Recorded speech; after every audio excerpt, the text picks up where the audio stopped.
The man in the vents. This happened in 2023 when I moved into my first apartment in Chicago. It wasn't anything fancy, just a small one-bedroom in an older building, but it was affordable. At first, everything seemed normal, but after about a week, weird things started happening. It started with noises at night. At first, I thought it was just the usual sounds of an old building. Pipes settling, maybe a raccoon outside. But the noises weren't random creaks. They were deliberate. One night, I was lying in bed when I heard scratching. Not outside, not from the walls, above me. It was coming from the air vent. I stared at the vent in the dim light, frozen. The scratching would stop for a while, then start again. It sounded slow, like someone or something was dragging their fingers along the metal. I convinced myself it was just my mind playing tricks on me. But then, a few nights later, it got worse. I was up late working on my laptop when I heard a soft tapping noise. It was rhythmic, coming from the vent in the living room. I muted my music and listened. It sounded like someone was tapping their fingernails against the metal, one tap at a time. My stomach dropped. I grabbed a flashlight and aimed it at the vent. The slats were slightly open, just enough that I could see inside. At first, there was nothing, just darkness. But then, eyes. 2 bloodshot eyes staring right back at me. I jumped back, my heart slamming against my ribs. The tapping stopped. I stood there, breathing heavily, waiting for something, anything to happen. But there was only silence. The next morning, I called my landlord. He laughed it off, saying the vents were too small for anything bigger than a rat. He sent a maintenance guy to check it out. After about 10 minutes of looking around, the guy shrugged and said everything was fine. But that night I woke up to whispering. It was coming from the vent above my bed. I couldn't make out the words, but it sounded human. I grabbed my phone, turned on the flashlight, and aimed it at the vent. The slats were closed this time, but then they started to move, very slowly, like someone was pushing from the inside. My breath caught in my throat. And then, through the small gap between the slats, I saw something. A mouth, pale lips curled into a grin, whispering something I couldn't understand. I ran out of my apartment and spent the night at a friend's place. The next day, I went straight to the landlord and demanded he do a thorough inspection. He finally agreed, and what they found still haunts me. The vents were big enough for someone to crawl through. In the crawl space above my apartment, they found signs that someone had been living there. An old stained mattress, empty food wrappers, and a pile of shredded clothes. There was no sign of the person. I moved out the same week. I still don't know who or what I saw in those vents. But sometimes when I lie in bed at night, I swear I can still hear that slow, rhythmic tapping.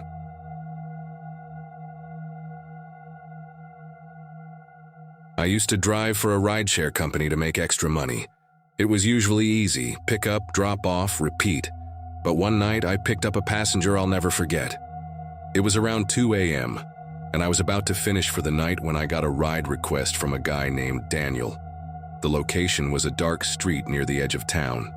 No streetlights, just a single flickering neon sign from a gas station in the distance. When I pulled up, there was no one there.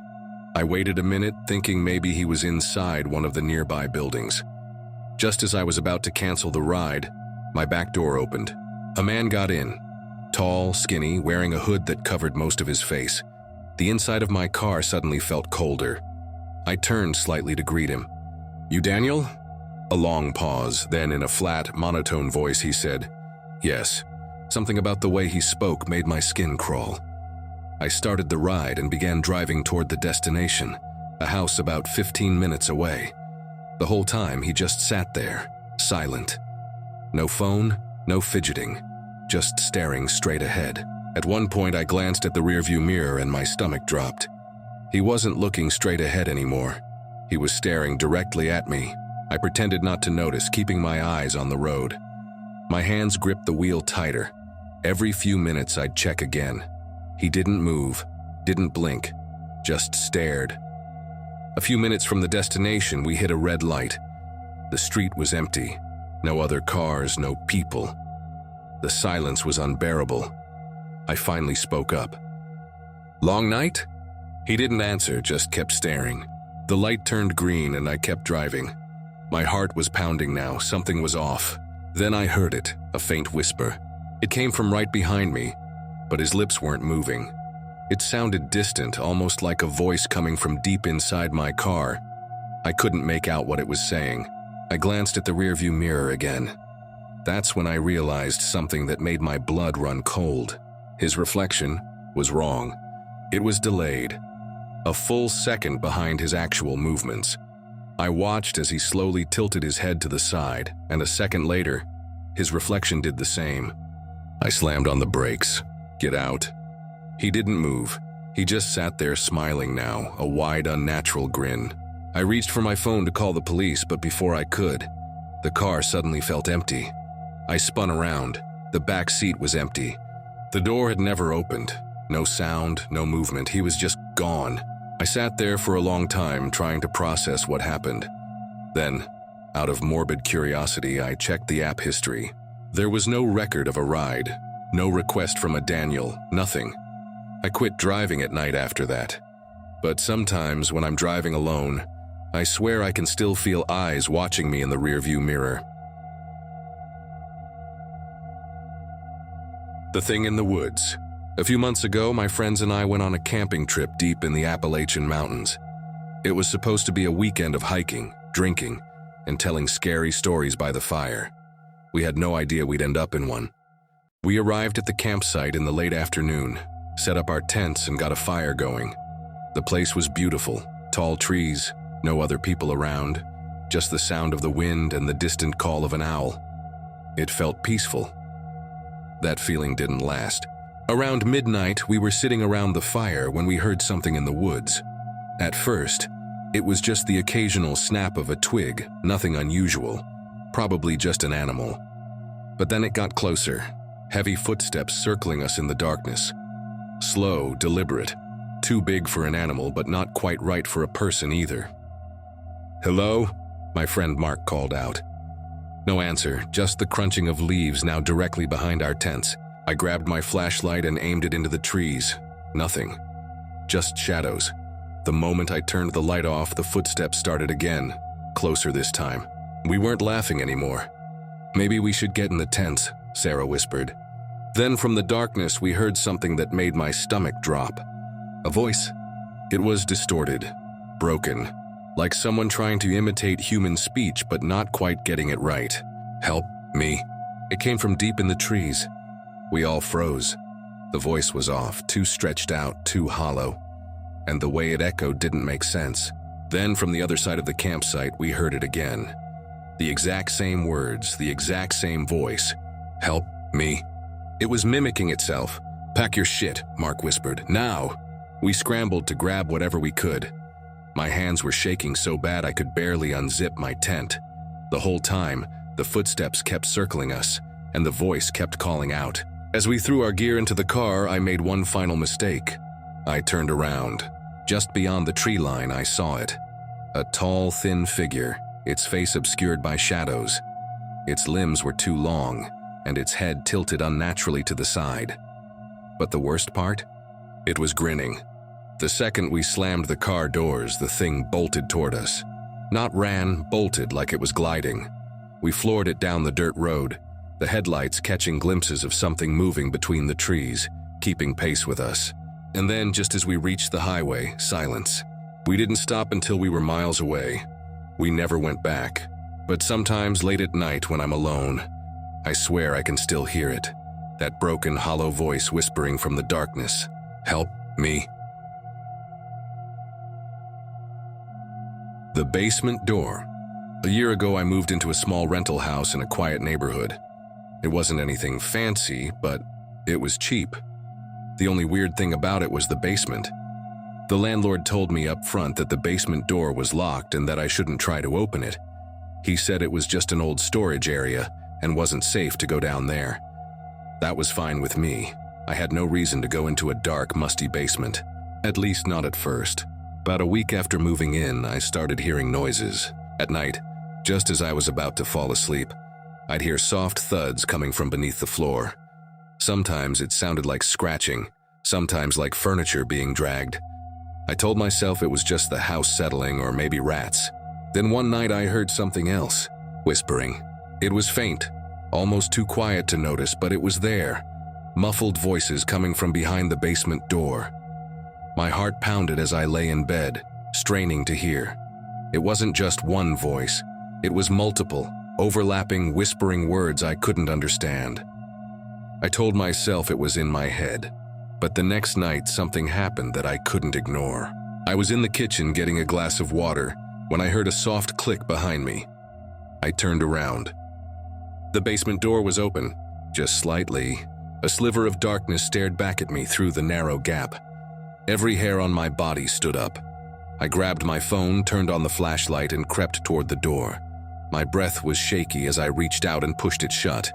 The moment it clicked into place, a loud bang came from the other side, like something had thrown itself against the door. I didn't sleep that night. The next morning, I called the landlord. I told him the door had opened by itself and that I kept hearing noises. There was a long silence on the other end before he finally said, "I'll be there in an hour." When he arrived, he looked pale. Without a word, he walked straight to the basement door, pulled out a key, and unlocked it. The door creaked open, revealing a narrow staircase leading down into pure darkness. A damp, rotting smell hit me immediately. "What's down there?" I asked. He sighed. "You don't want to know." He went down alone, leaving me standing at the top of the stairs, listening. I heard him shuffling around, then a sudden, sharp intake of breath. A minute later, he rushed back up, locking the door behind him. "We need to get you out of this house," he said. I pressed him for answers, but he wouldn't tell me anything, just that I needed to leave immediately. He even offered to refund my rent and help me find a new place. I left that night. I don't know what he saw down there. I never asked and I never went back. But sometimes late at night when my house is completely silent, I swear I can still hear it, the faint sound of whispering. The Peking Man. I used to work the night shift at a small hotel just off a rural highway. It wasn't a fancy place, just a quiet, mostly empty stop for truckers and travelers passing through. The nights were usually uneventful, until I saw him. It was around 2 a.m. when I first noticed something strange. I was behind the front desk, half watching security cameras when I saw movement on one of the screens. The camera showed the second-floor hallway, empty, except for a man standing at the far end, near room 209. He was facing the wall. His posture was stiff, unnatural, like he wasn't sure how to stand. He didn't move, just stood there staring at the peeling wallpaper. I picked up the phone and dialed room 209. A woman answered, groggy. "Sorry to bother you, ma'am," I said. "But do you know there's a man standing outside your room?" Silence, then she said, "What?" I looked back at the monitor. The hallway was empty. I apologized, said it must have been a glitch and hung up. But my stomach was in knots. I saw him. An hour later, I was making my rounds through the lobby when something caught my eye. The glass front door reflected the parking lot behind me, and in that reflection, I saw someone standing outside. A man, but when I turned around, there was no one there. I felt a chill crawl up my spine. The cameras. I ran back to the front desk and pulled up the live feeds. My hands started shaking. There he was, the man, standing at the bottom of the stairwell, completely still. His face was wrong. His features were too sharp, his mouth slightly open like he was mid-scream. But what made my blood run cold was his eyes. He wasn't looking at the camera. He was looking at me, like he knew I was watching. Then slowly he peeked around the corner, not walked, not stepped, just leaned. His head tilting unnaturally as he peered at the camera, his mouth widening into a grin. I slammed the monitor off. My breath was shaky, my pulse pounding in my ears. I didn't check the cameras again. The rest of the night was quiet, but I couldn't shake the feeling that something was watching me. When my shift finally ended, I bolted to my car, locking the doors the second I got in. I looked up at the hotel one last time and froze. There, in one of the second-floor windows, was a figure, a dark silhouette, watching.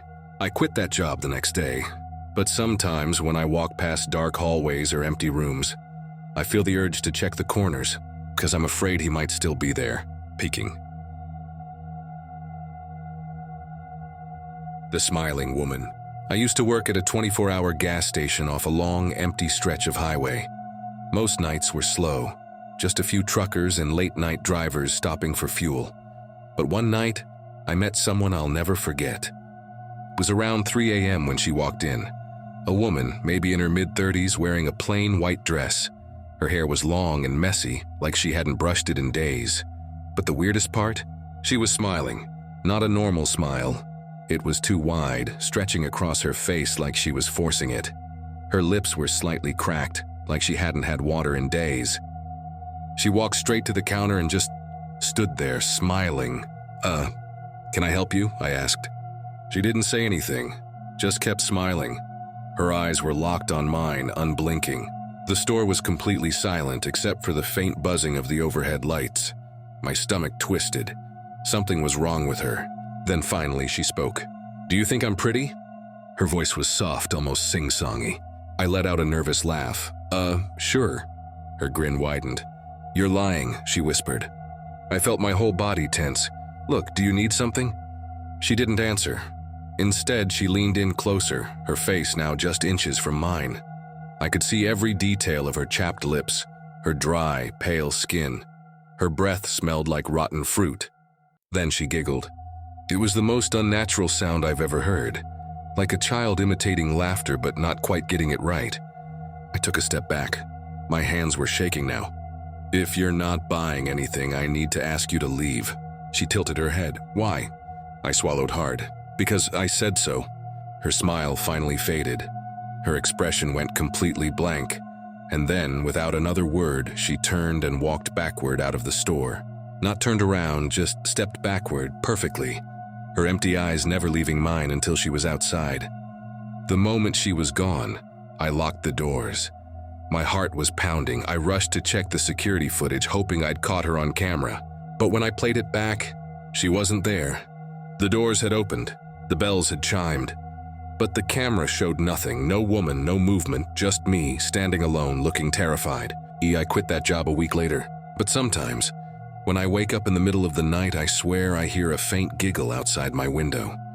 And when I check, there's nothing there, just the feeling that someone is smiling in the dark.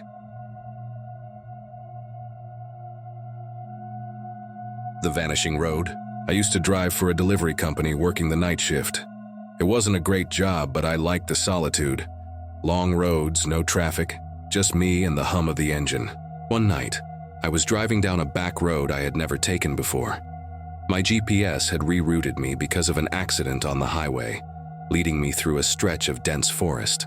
The road was narrow, cracked, and covered in a thin layer of mist. My headlights barely cut through the fog.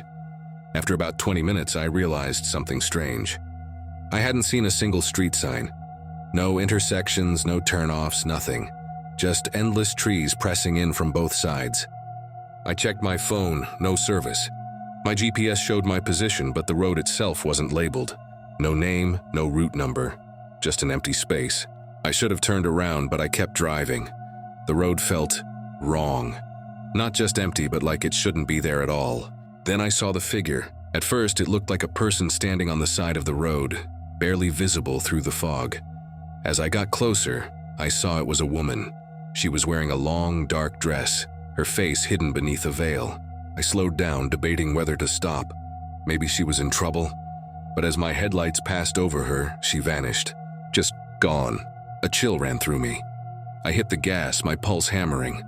I told myself it was just the fog playing tricks on my eyes. But then I saw another figure. And another. They stood motionless at the edges of the road, barely visible through the mist. Some wore old-fashioned clothing, others just dark silhouettes. Their faces were always hidden, and every time I got close, they disappeared. Panic started to set in. I checked the time. 2:43 a.m. I had been driving for over an hour on this road. That didn't make sense. The detour should have only taken 30 minutes tops. Then up ahead, I saw something even worse. Car sitting in the middle of the road. Headlights off. No driver inside. I slowed to a crawl, my hands gripping the wheel so tight my knuckles ached. As I rolled past, I saw the door was open. The keys were still in the ignition, but there was no one inside. I checked my rearview mirror. The car was gone. My breathing turned shallow. I was losing it. This road wasn't real. It couldn't be. That's when I saw the sign. A rusted, broken road sign on the side of the road. Barely legible. No exit. I floored it. The road seemed to stretch endlessly, but then, just as my fuel gauge dipped near empty, I saw headlights ahead. A highway. Civilization. I burst onto the main road, nearly running a red light. My phone buzzed back to life. I pulled over and checked my GPS. That road didn't exist. There was no record of it, no name, nothing. I quit my job the next day, but sometimes when I drive alone at night, I swear I see it again. A narrow road, barely visible through the fog, and standing at the edge of it, a woman in a dark veil,